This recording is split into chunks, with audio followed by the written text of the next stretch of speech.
How would you like to learn the secrets of two Karma Club Award winners on how they have built successful online businesses from almost nowhere to now running multiple 7 and 8-figure businesses by following the simple fundamentals of life? And let's see how they have used the powerful funnel systems, processes, automation, and social media to help their business grow at a different pace. Let's dive into their journey to grasp the strategy, mindset, action plan of how they have done it from almost nowhere to the way up to 7 figures. We are going to uncover and pick their brains of the top performing entrepreneurs on this show. How they have done it and how you can do it too. You are listening to The Nikhil Sai, the host, and welcome to The Nikhil Sai Show. What's up, everyone who is watching this podcast today? Welcome back to The Nikhil Sai Show, which is hosted by me, The Nikhil Sai. And guess what's going on today? We have another two Karma Club interview.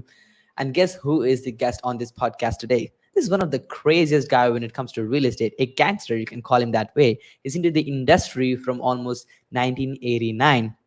Over the past 27 years, he has impacted over 1 million people with his business, and amazing guy. And he written so much books on lead generation and conversions and the stuff. And the best part is he created a real estate movement, which is called as Real Estate Insider Movement. We'll talk about that in a second. It literally changed the way people buy, sell, and leverage real estate completely as the movement goes in. And you know the best part? He has been seen on all the immediate high-level publications like ABC News, Fox Business, and any other crazy thing you can imagine of. And you know the craziest part is he started his entrepreneurship journey when he was 5 years old, selling candy bars and newspapers door to door. Right, that's amazing, right? So yeah, he has so much passion when it comes to marketing. He has helped thousands of businesses and leverage multiple 8-figure businesses to scale at a dramatic level using marketing systems. So yeah, let's not waste any time and actually welcome Bill Crane, CEO at billcrane.com, the two Karma coach. How you doing, brother? Hey, Thanks for having me on. Absolutely. I'm doing great, bro. Thank you so much for asking. Thanks for being on time today, Bill. I appreciate your time. Oh my God, it's a pleasure to help you, your audience, really. Like, and thanks for exposing me to some new people. That's fantastic because, like I told you before, I'm on a mission to create 1,000 new millionaires. So the more people I'm exposed to, the better. Yeah, that's awesome. Let's have a goal of at least having 5 to 10 millionaires from this specific podcast traffic. That would be a great thing to achieve, right? So yeah, Bill, we would love to hear your backstory. Can you please start with the backstory? Like, how did all of this craziness started? Well, the interesting thing was, and it's almost an old story, right? We hear this all the time. I grew up poor. Okay. And then, but it's true. It's absolutely true. Like, I grew up poor. My dad left when I was, little. I think I was like 4 years old when my dad left. My mom says it's because he was a beep. He says it's because he couldn't deal with her. But whatever the reason is, he left. And me and my little brother and my mom were stuck on our own. She dropped out of high school because she got pregnant when she was 16 years old. She's raising me when she was 17. He leaves basically when she's 20. So here's this 20-year-old girl trying to raise two boys on her own back in the early 70s with no high school education, right? So there was no choice. Like, we were going to be poor, right? Yeah, now, I'm sure there's plenty of people in other countries that have it even worse, because in America we're spoiled. That's for sure. Even our minimum wage people compared to what's going on in Africa, or Haiti or something like that. Mm-hmm. But so what really started it for me is my mother, because we are poor, she always made me do things from a really young age to help bring in money. And because I was so young, I had no idea that it wasn't normal. Like, my mom's telling me to do this. So it's like, okay, that sounds cool. So my first memory of sales, I'm 5 years old. My mom decided I'm taking my boys on a vacation down to Florida. What I didn't know at the time was that, we were broke and she only had enough gas money to get to Florida. And so she didn't know how we were going to get back. But so I remember her going like at truck stops and gas stations every time we stopped and asking people for money. They call it panhandling. And then we were at some gas station somewhere along the route, and she saw the these humongous pine cones. At least they seemed humongous to me, a little boy. So she gathered them up, put them in the trunk. And then when we went to gas stations, instead of her going and asking people for money, she told me to go up to people and ask them if they want to buy a pine cone. So that, like, that's literally my first memory of sales, being 5 years old, selling pine cones at gas stations and truck stops.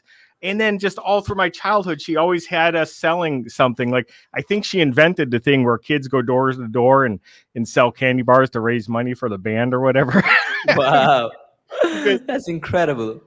Yeah, I just remember living in an apartment complex, and she comes home with all this candy. And here I am, a chubby little kid, thinking, "Oh, you're awesome, Mom." You know, and she's like, no, you can't eat that. I want you to go door to door and ask people if they want to buy a candy bar. And so that's what I did. And, you know, so there was always something, you know, newspapers, you know, I ended up with a 800 plus stop newspaper route. And then even in high school, I was selling steak knives door to door. I mean, I can't even imagine someone doing that today. You know, some, you know, high school kid showing up, knocking on your door and then whipping out a steak knife. You're probably going to get shot or something. Yeah. But yeah, that's how it started. My mom just pushed and pushed for us to do anything we could to help make money, to pay the rent and the bills and all of that stuff. And you know, for a while I hated it, but, you know, once I got out of, you know, high school or whatever, I got a job working for a builder. Like I always just knew real estate was my ticket, because I walked to school, you know, from the apartment to school was like a mile, but in between there was these amazing, beautiful homes.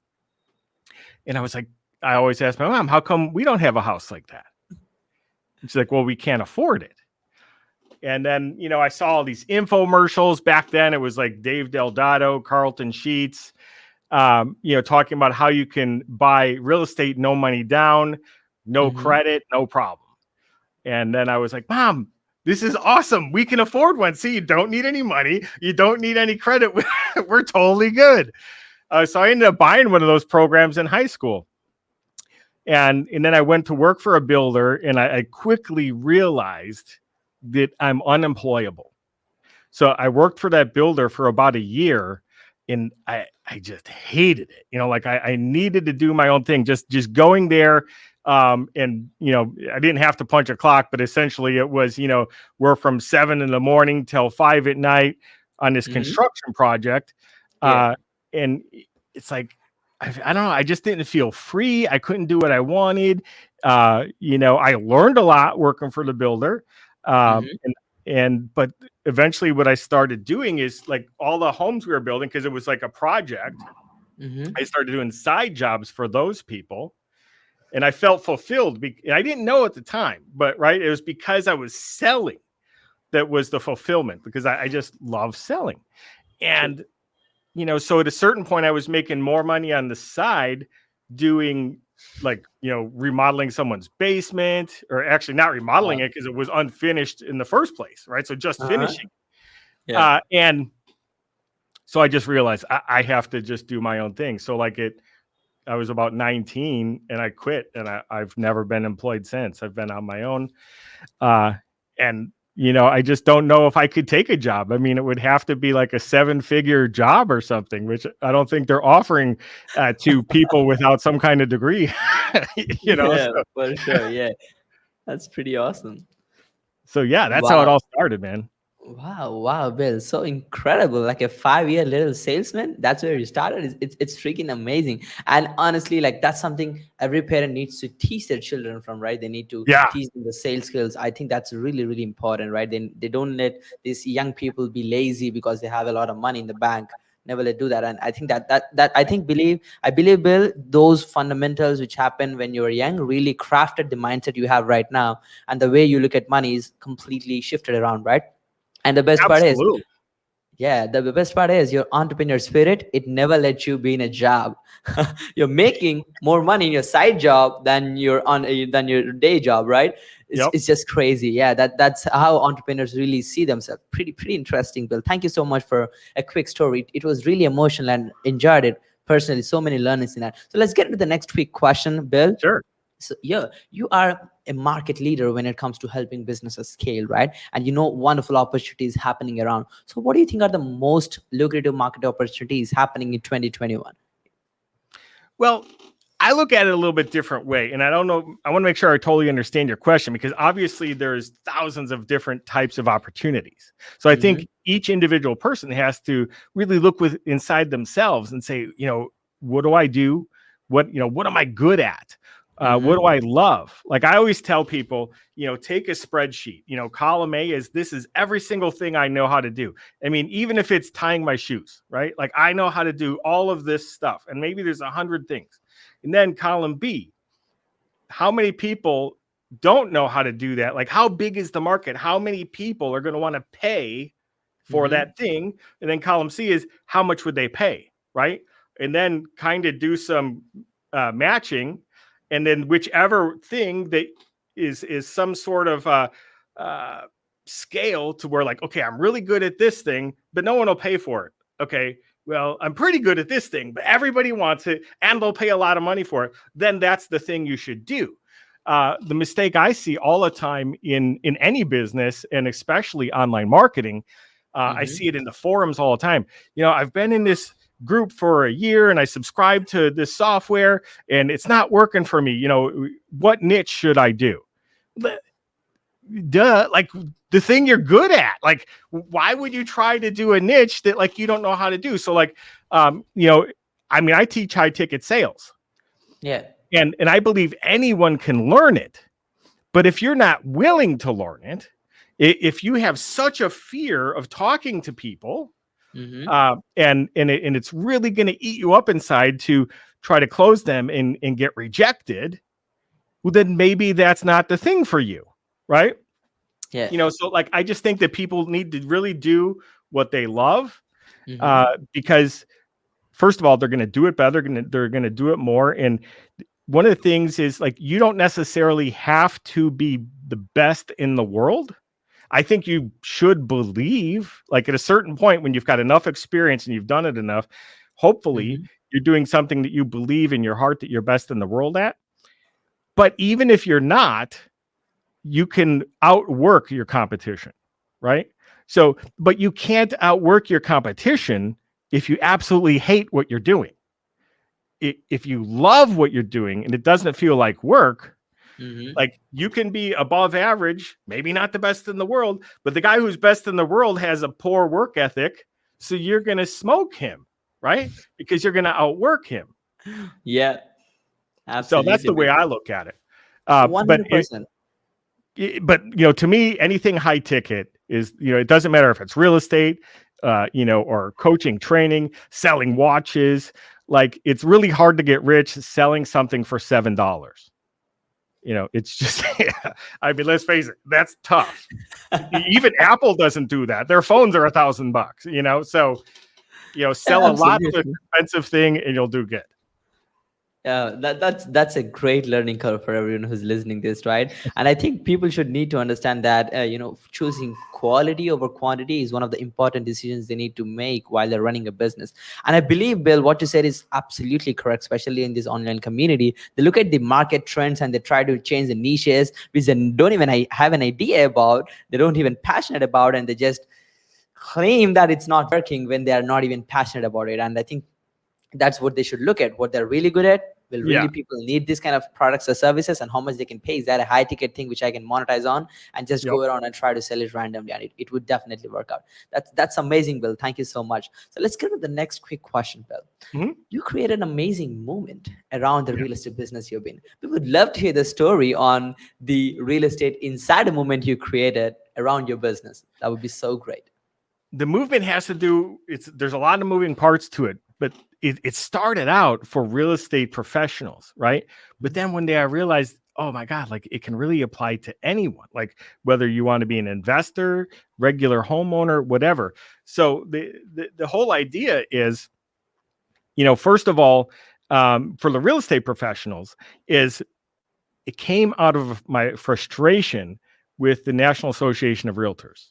And in the industry is really based upon numbers. So like right now, there's like 1.5 million realtors just in the US. I don't know what the worldwide number is, but the average realtor sells like 2 houses a year. So the average realtor really doesn't make any money, right? And because of that, it's like a churn and burn industry, 80% turnover every single year. So I decided like I wanted real estate professionals to be able to make the money that everyone thinks they're making, right? So like, everyone thinks that real estate people are rich, and just go talk to any banker and tell them that you're in real estate and you want to get a loan, and like they'll laugh at you before you even open your application, right? Because they know that real estate people have the worst credit in the world because they live on commission, they don't pay their bills, they live in a dream world, they crank up their credit cards on all these different trainings that they never follow through on. Because let's face it, like when I first got my real estate license, I'm no different than anyone else. I was convinced that suitcases filled with cash were going to fall out of the sky and it was going to be so easy. In my first year, even though I had a sales background, I only sold 4 houses because there was no training at my office, and there really wasn't much training in the industry at all. So I had to seek it out. Now we have the opposite problem. There's too much training, and there's guys that, they took an online course or they watched a YouTube video last night, and today they're selling it like they're an expert. So you've got the blind leading the blind, and that's a huge problem in real estate and in most industries as well.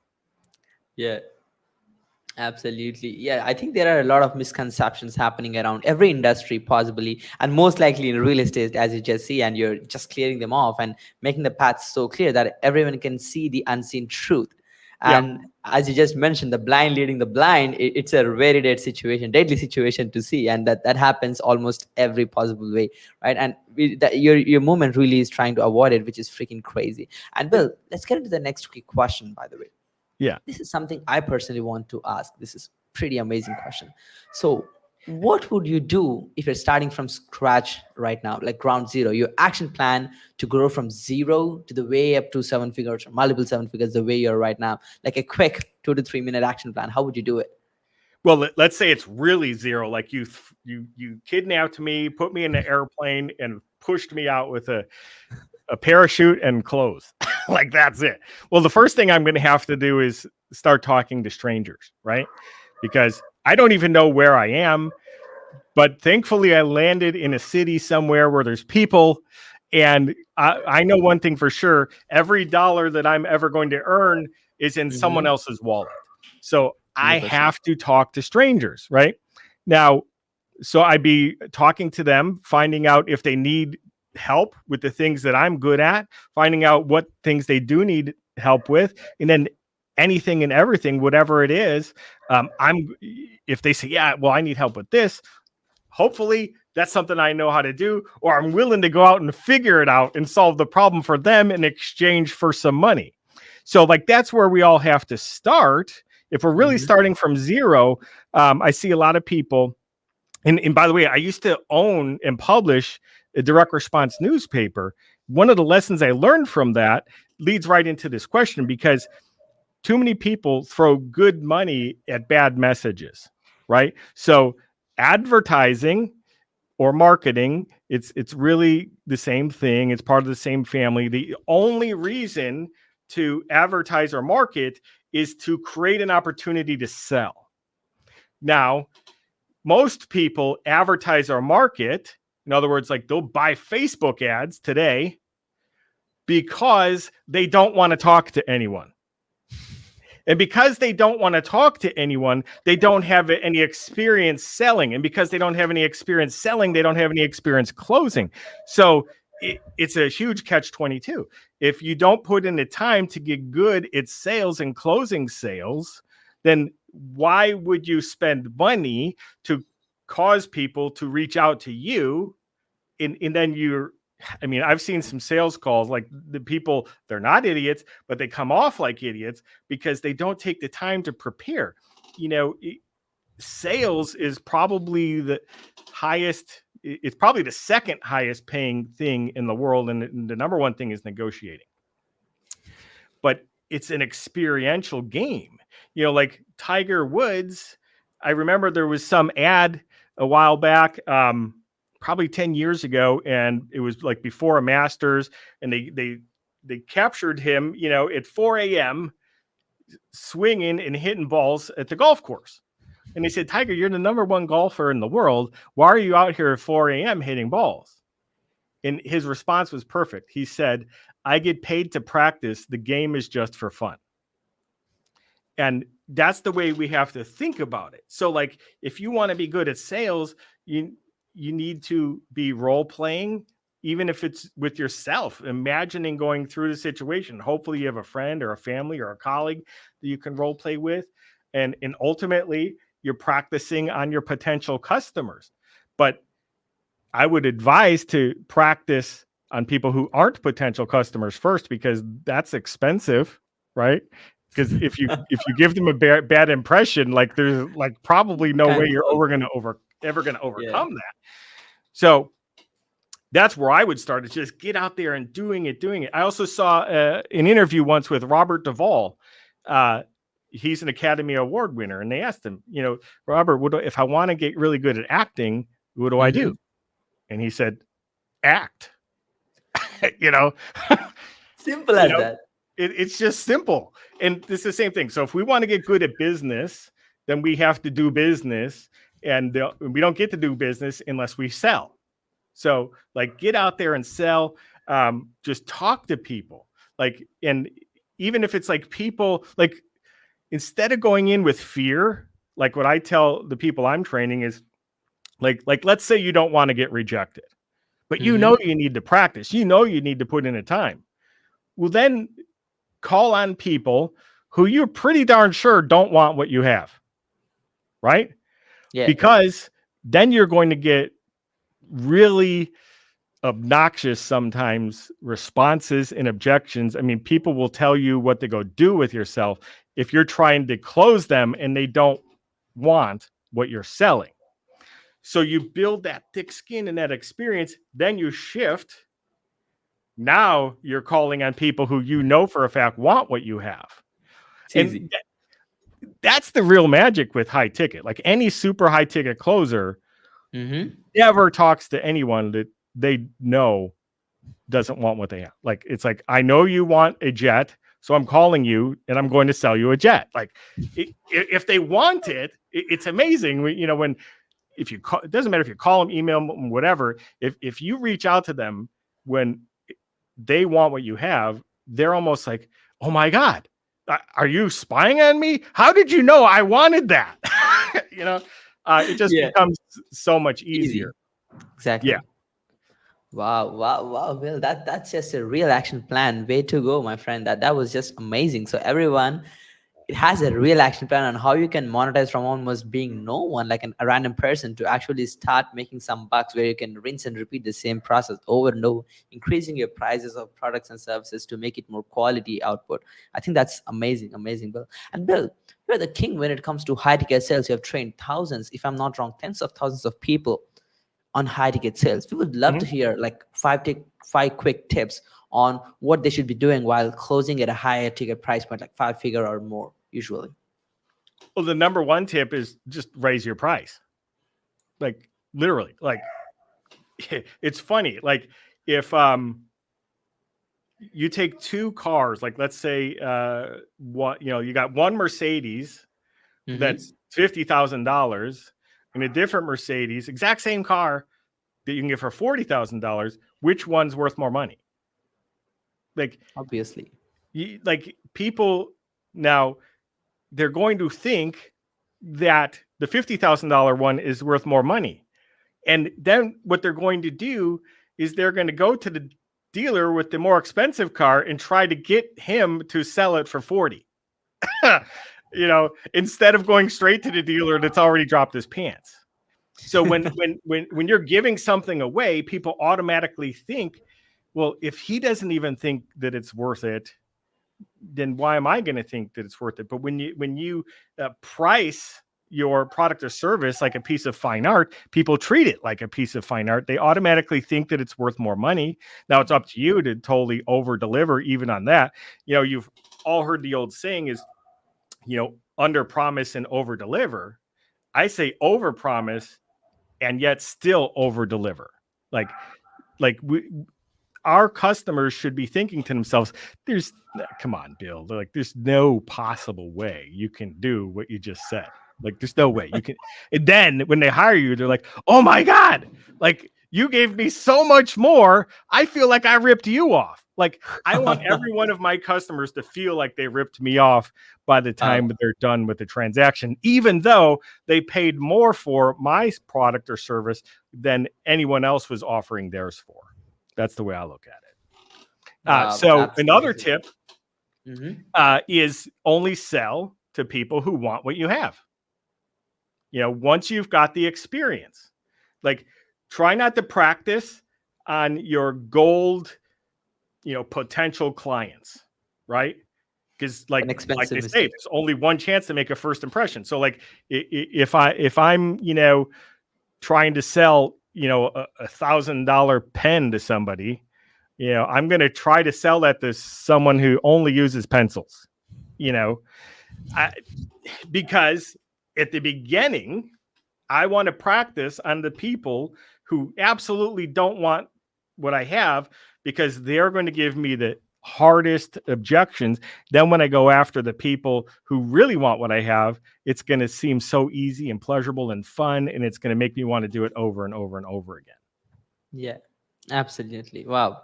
That's really incredible. But I think really salespeople, or everyone, especially business owner, like if you're not a salesperson and you're running a business, that means you're not running a business technically. So I think everyone should actually get this in their head, that they should be going out and talking to random strangers who cannot even be your potential customer and try to sell.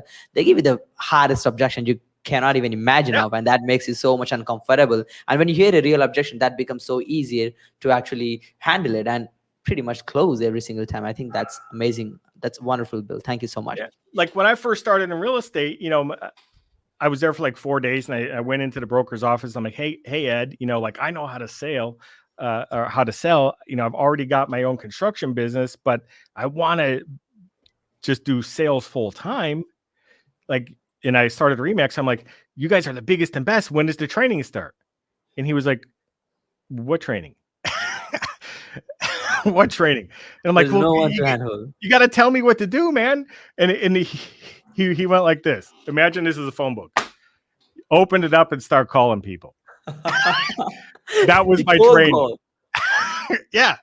And I did it. Why? Because the way I was raised, I thought everything my mom told me, well, that's normal. So here's a guy who's successful in real estate. That's what he told me to do. Okay, I guess that must be normal. And so I've made over 1 million cold calls. And so when I say like call people who like you don't even know who they are or what they want, and that will give you the best experience in your life, it's because I lived it. I'm not just saying it. And then eventually you hear every single thing. What you really learn when you do that is what you should never say again. And eventually you're left with only what works. That's called experience. Yeah, Bill, that's definitely on point, right? Like once you really start talking to so many random strangers, you understand the complete human psychology of how people respond. Okay, this guy is a type of person who I know he will respond to this question in this way, and I can close him, right? And that really wraps up the head, and you learn what to not speak when you're actually trying to sell, and that really makes the day. So that's awesome, Bill. So, Bill, I wonder, you have so much stuff going around. You teach people on how to get sales. You are a 2 coach. You run your movement. You run your company. You run a podcast. You produce content. You be on these interviews like this. Like, how do you really manage all of your day-to-day stuff? Like, what kind of tools and systems you use for your personal project activities and clients' productivity? Yeah, tools and systems are key if you want to scale anything. The really neat thing about high ticket is you can be a one-man band and make 7 figures. Absolutely. Because you're selling really expensive stuff. Like if you're selling consulting for $25,000, $50,000, $100,000, you don't need that many customers to hit 7 figures. So like it really depends on a person's skill set. If you're selling $1,000 product, then you definitely need some systems, right? And so like, I love ClickFunnels. I've been on that for years. Infusionsoft is good. Salesforce is good. But what I've actually done, because I subscribed to all those platforms for years. And then, so when COVID hit, I kind of stepped back and I'm like, because I've been frustrated with like, ClickFunnels is awesome, but it only does this. Infusionsoft is awesome, but oh my God, you need to be a rocket scientist. Salesforce, they just have like too many options, and like none of them were good at everything. So I decided, and maybe I'm crazy, is to build my own software. And I don't know anything, like I'm not a coder or any of that. So like, the first thing I had to do is use my sales skills, right? And start reaching out and going on like GitHub and all these other places, finding developers and coders is like, here's what I want to do. Can you help me? And, I had to go through a lot of, because when you don't know how to do something, you don't know if the person is lying to you. Right? Yeah, 100%. That's a bad problem to have. Yeah, exactly. So I lived through a lot of that, and finally I'm really close to being able to release that onto the public. So that's cool. But things like ClickFunnels and Salesforce and ActiveCampaign, there's just tons of really good ones. If somebody wanted a simple CRM that they can get into, like, dirt cheap, ActiveCampaign probably has the easiest entry point. True. And they even have functionality for lead magnets, and it's not quite a full-blown funnel, but it's decent, and if you can get in there for $9 a month, that's a really good place to start. And then if somebody wants to eventually get into ClickFunnels or whatever, and then pretty soon I'm going to be releasing mine, and of course it's going to be the best of all time. Wow. So they should definitely buy that. But so I've got two components for that launch. For that. One is a actually three. So I decided funnels websites and membership sites are an awesome thing, right? ClickFunnels does a great job of that. Then you've got like ActiveCampaign, which is a pretty good CRM. And then you really need an automated communications hub, which, Infusionsoft does, but you have to be a rocket scientist to figure it out. It's Confusionsoft, yeah. Yeah, exactly. So I've decided I want to take all three of those, funnels, websites, membership sites, CRM, and automated communications. Like, what I'm really doing is, what I'm so excited is I've always wanted to take my sales processes and automate them as much as possible. For those people who want to scale, and also for those people, because like, let's face it, we live in this fantasy world where everyone wants to sell without selling. So I figured if I can automate that process as close to as possible as automating the process, then that would probably be a really big market. So that's what I'm trying to do. And hopefully that'll be ready for public consumption in the next 30 days or so. Wow, pretty excited. Well, that's a great announcement. Thank you so much for making that on this podcast. Our audience would love to check that out. Once you launch it, please shoot me a link with that. I'll actually add that in the podcast description so that people can check that out. That's pretty amazing. Pretty excited to see the tool, though. And I understand that it's really pain when you actually don't see the right product or service which fits your business. And I believe you're tailoring a custom product for your own, which is pretty exciting, right? You are amazing. I mean, the good news is, like, every product's out there, and you could stitch it together with Zapier or a couple other things. Easy, yeah. But then you need a programmer to do that for you. Like, the problem we have in business today is, like, technology is supposed to make things easy, but it actually makes things harder. Because most people, like, if you say, well, I want to start selling, vacuum cleaners. Well, you can walk down the street, knock on the doors, and sell vacuum cleaners. Now try to do the same thing online, and it's infinitely harder. Like, there are so many pieces to the puzzle that it's ridiculous. If you can figure it out, obviously you'll sell a lot more vacuum cleaners than the guy who's doing it door to door. Yeah. But in reality, technology makes people's lives much more difficult. So I'm trying to take that out of it, like make it simple, make it so like, somebody who's really good at a certain thing, but doesn't want to Mhm. become a programmer or a developer can just, purchase the system, put their information in it, click a Uh, couple buttons and done. So that's what I'm going for. that's really like a dream come true for a lot of non-tech business owners who really want to use simplified system. I think the more tools you use when it comes to business, the messier it gets, and the more people you need as in team to manage all of those crazy softwares, and it gets bigger and worse while you Yep. scale it up. So I think your tool can become all-in-one solution. Hopefully, excited to hear that out, Bill. So, Bill, let's get into the next big question. Would you love mentioning like how does your daily routine looks like for your success and everything you do day to day? So do you have any routines in person? My routine is, I usually, I don't get up that early. I get up at like 7 o'clock. I know I've heard all these stories and, if you get up at 4 o'clock and own the day, but the reality is just own your day. Like, I don't care when you get up. Like, if you're the type of person that works until 3 a.m, well, then please don't wake up at 4 a.m. Like, that's not going to be healthy.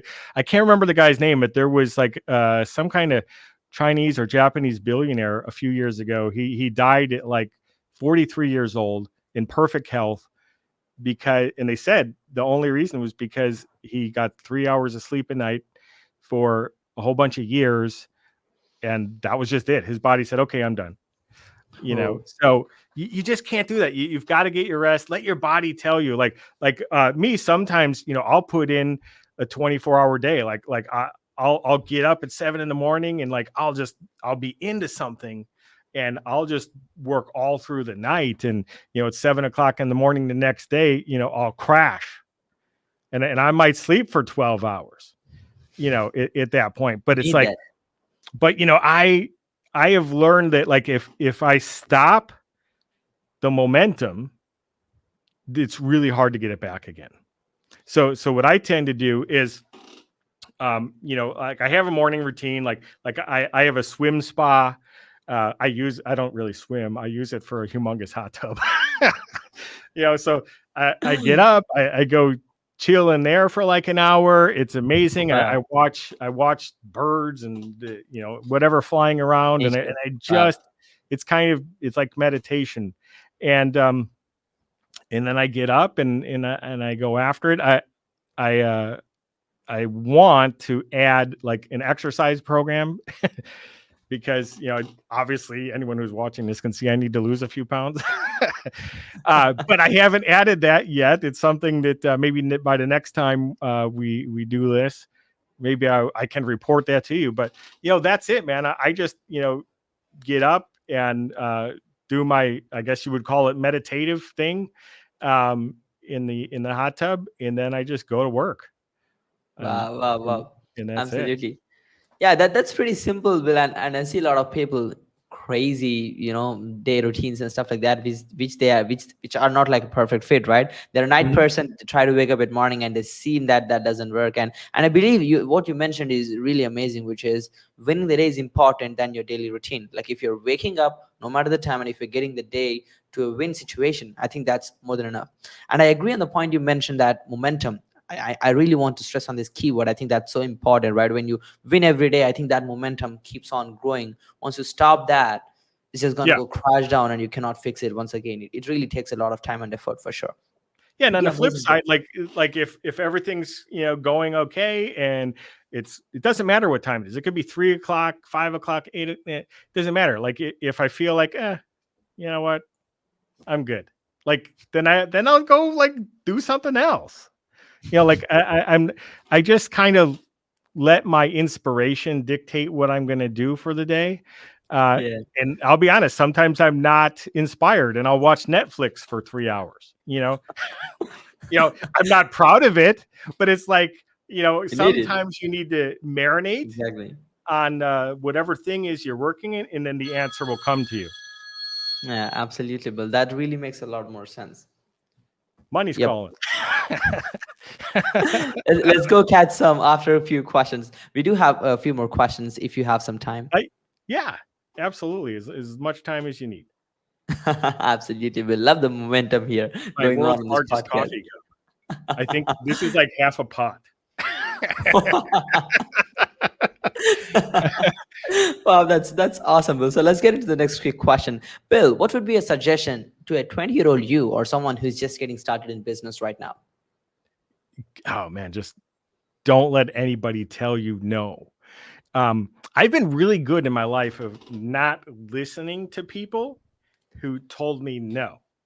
But I've got at least a half a dozen memories of a thing that I wanted to do before it was a thing that people told me no, and I listened, and those turned into billion-dollar industries, Ooh. and so it's like we just never know. Like when you find that divine inspiration and everyone else thinks you're nuts, like I've learned that I need to take that as that is the absolute golden thing that I should go after. Like if all your friends and family are telling you no, you're probably on to something. So like uh that's got to be the number one thing. Is like just be careful who you listen to.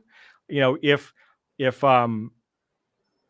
it's your friends and family that have absolutely no business experience and they're telling you no, then it's a yes. Then it's just go do it. And if you fall on your face, you'll learn from it.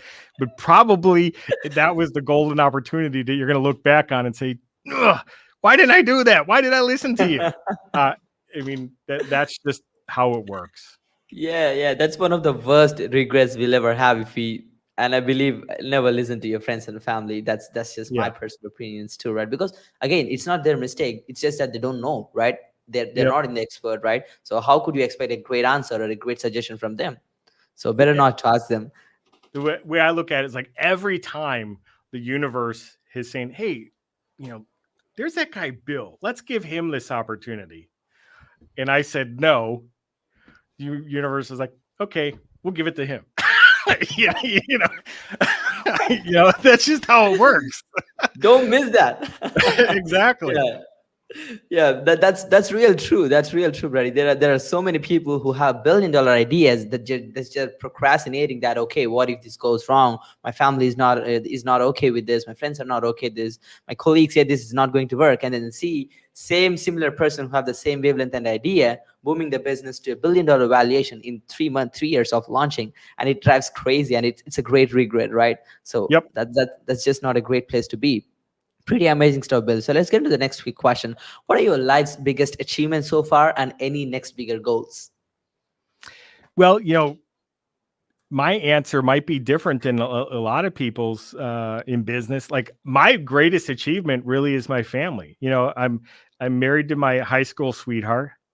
Wow. And, so we've been together now we've been married for 28 years, but like I think we've been together for like 32 years, so, and like now I've got a little 2-year-old grandbaby. Like that's incredible. Like that's what gives me joy. Like Wow. everything that I do, is really for them. So I mean, yeah, I've sold thousands and thousands of properties. I've made millions of dollars. But like I haven't landed on the moon or anything. So, really my greatest achievement is the fact that I have an amazing family, an amazing wife, and Wow. my kids haven't gotten into any trouble.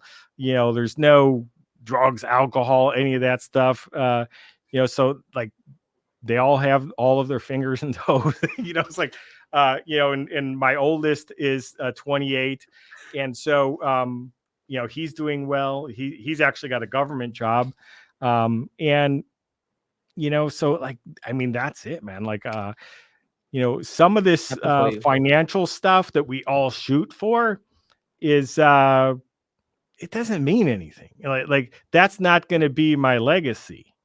True. You know, It's it, not. it's to help my family get all the things that I believe they're entitled to. Right. Yeah. But take it all away, I still have my family.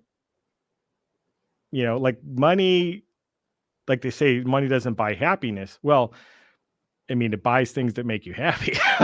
That's for sure. Yeah, But you can make it again. Like I can't make my family again. there's no Uh, option. so money's like so easy to make. It's ridiculous. I don't even consider that uh, an achievement. It's an achievement. Yeah, true. Yeah. True. How about your next bigger goal? Any goals in terms of family, business, life, anything? Financially, I don't know why, even though everything I just said, and I think it's because, my youngest kid is 17, right?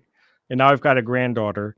I actually retired like almost 10 years ago. And when I found out I was going to have a granddaughter, I came out of retirement and started doing all this other stuff again because I thought, well, I have to bring things forward to the next generation. But for some reason lately, like the last year, I've been thinking like I want to be a billionaire. Like I don't know, like Ooh, that seems unattainable, but like it isn't. it- yeah, It's really just a matter of do more of what you've already done and scale it, and maybe say yes to a couple of those opportunities that the universe puts in my path. That's all it yeah, really is. Because I see things. That's part of what my movement is, to create 1,000 new millionaires, because I truly believe that $1 billion network, like of just amazing people, can really change the world. Whereas yeah, like true. a single billionaire like probably can't. But I see things like just the other day I saw Richard Branson launch into space. I'm like, well, that's probably the only way I'm ever going to space is if I become a You become billionaire and a build my billionaire. own damn Yeah, spaceship. You know, um, I don't know why. Like it just seems like if if you have that much money, you can do anything true. legal at least that you want to do. Like private jets sounds really cool. Versus having to wait in the security lines and all that stuff. So there's just a lot of I think the one cool thing about money is the more you have, the more you make, the more they want to give you.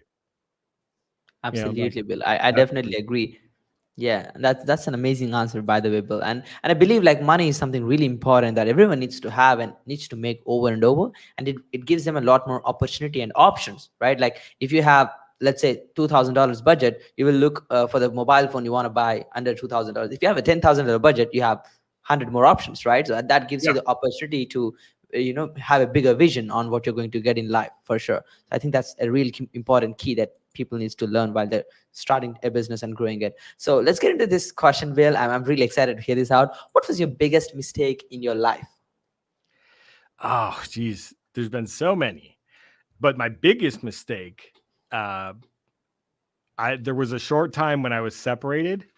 Mm-hmm. I just I had to grow as a person.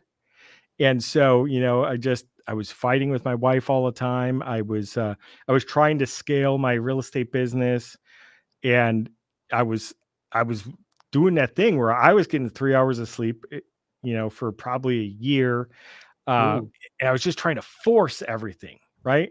And my wife, although she was looking back on it, she was very supportive, but it didn't feel that way to me. Like she's not an entrepreneur. She's an amazing mother and all of that stuff. mhm.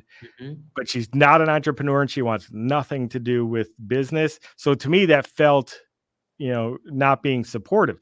To her, it was like, I don't need all this stuff that you're working for. I just want you. Right. But, we went through a period where like we didn't communicate that to each other. True. We got separated for about 18 months. And that was a huge point of growth for myself, right? Because I was kind of living life like I was a hammer and everyone else is a nail, you know, trying You're to hitting on force everyone. trying to Yeah. force everything to happen. And that's when I during that time, and I was kind of semi-retired. I just left everything to a manager at the real estate office, and I started looking into things like meditation, and I came across a book I think it was called like Ancient Secrets of the Far East or something like that. Mm-hmm. And I just started studying all this different stuff and different religions and different things, and in soul searching, and I just realized that when we try to force anything, like Mm-hmm. it doesn't matter what it is. You try to force a sale, that's going to repel, those people you're trying to sell. But if you just allow it, so like if you just allow things to happen, they will build momentum. Like, if you try to, pushing a boulder up a hill is almost impossible, but you can just tap it and make it roll down the hill. And by the time it gets to the bottom, it's going, at 100 miles an hour or whatever. So, I just learned that, my job, and really our job, is to create momentum in everything that we do. And so, like, creating momentum with my kids and with my wife is different than creating momentum in sales and business. And so I had to grow to the point where I could see things from their perspective. Like, they will never see things from my perspective. Like they won't. So like the choice in that situation is like, we have to choose, okay, well, are we going to adapt, or are we going to fight? And that's not going to work. So I chose to adapt, and like just going through that, even helped me so much more with sales and marketing and business, because being able to see things from my wife's perspective allows me to also see things from a customer's perspective who may not have the exact same vision that I have. And then it empowers me to adjust so that I can help them in the way that they need to be helped. Wow, Bill, thank you so much for sharing, and that I think that's an incredible story to learn, right? And I believe that's gonna help a lot of entrepreneurs who are in business and in different relationships, and help them get strong in what they're going through. And I believe a lot of entrepreneurs have this spirit of, okay, like, my someone who I'm living with is not entrepreneur, especially when it comes to family, friends, and people who marry. Like, it doesn't make sense if you think in a logical perspective, but in an emotional standpoint, we need that in human, right? Like, we need that human connection who care for us. It's not just about money and business. We really need someone who take care of, right? And I think that's an amazing story, Bill. Thank you so much for sharing. And Bill, we have a couple more questions here, and we can wrap up this whole session. So who are your main inspiration for success, and any key people involved in your journey? What's interesting about that is I really haven't, like, I don't follow like Elon Musk or anyone like that. The only person I really ever followed, and this is probably the worst time in history to mention this, is Trump. Like, I actually followed Trump since I was in high school. Wow. And just, the interesting thing about Trump is you can learn a lot from the way he does things. Yeah. You can also learn what not to do from the way he does things. Because the interesting thing about him, if you look at the last election cycle we had here, is, there's like an old saying in business, what got you here won't get you to where you want to go. And that's true with Trump. If you look at that, the strategy that won him the presidency the first time, that he never changed, is what lost him the presidency the second time. Because people were at a place in history where they wanted this polarizing character to take control of things and fix it. But after 4 years, it started to feel like, well, this guy's obnoxious. We don't want this, dictator, even though in reality, Trump's bark was far worse than his bite. Right?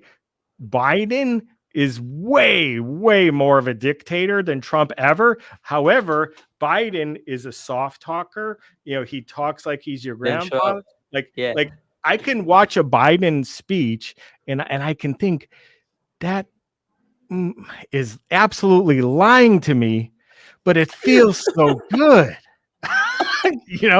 Trump can tell you the truth, and you're like, Jesus Christ, you don't have to kick my butt. It's He's like, just so on face every time. like his mistake was getting into his own ego. I think I'm sure that people who were trying to help him told him you need to tone it down, and he said, no, I don't. It worked for my whole life in business. It won me to president. It's going to keep me to presidency. But no, man, politics is different. People Yeah. change. People absolutely change. You either Yeah. give them what they want or you lose. Like, that's the way it works. Yeah, absolutely, Will. And the worst part is once they choose you, the decision making power entirely changes once they really see you in a position in the presidency, right? And yeah, that's an incredible person to look at, and definitely a lot more learnings absolutely what you just mentioned. You learn what to not to do as well at the same time while following Yep. successful entrepreneurs just like Trump, and that's amazing.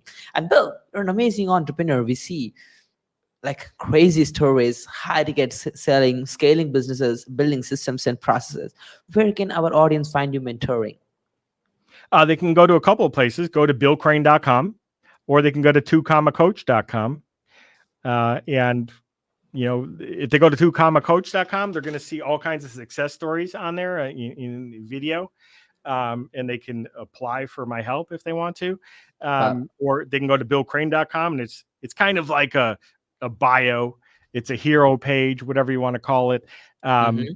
And if they want a free copy of my book, they can just send me an email. So Generating Clients for Life. If they want to Wow. pay for a copy, they can go on Amazon. But yeah, just send me an email, bill@billcrane.com, and just put that I saw you on Nikki's show, and I want a copy of your book, and we'll send it right over. So Wow. that'll be Incredible. cool.